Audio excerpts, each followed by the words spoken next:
Amid growing concerns, St. Lucia's Prime Minister Phillip Pierre has said that no imminent withdrawal of medical students studying in Cuba, though doubts remain about accessing these scholarships going forward.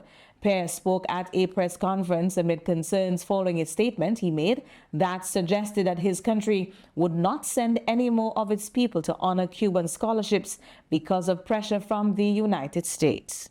First of all, we have to assess where we are in terms of scholarships for our medical students. That's the first thing you have to do. Secondly, we have to look to other countries. There's Mexico, there are countries in Africa. However, Pierre said that there are no plans to withdraw currently enrolled students. The students, those are in Cuba, will continue to be in Cuba. They'll continue to be in Cuba. So they'll continue to study? Yes, they will.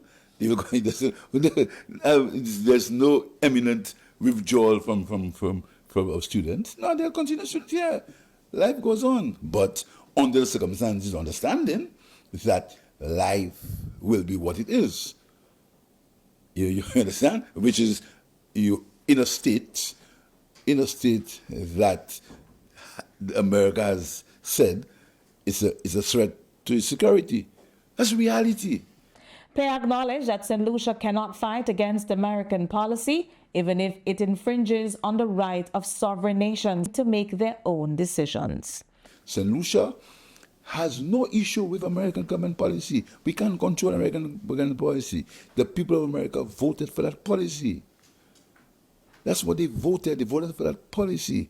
So what we have to do is we have to make alternative arrangements for ourselves when these things happen. But we cannot fight with America for its policy.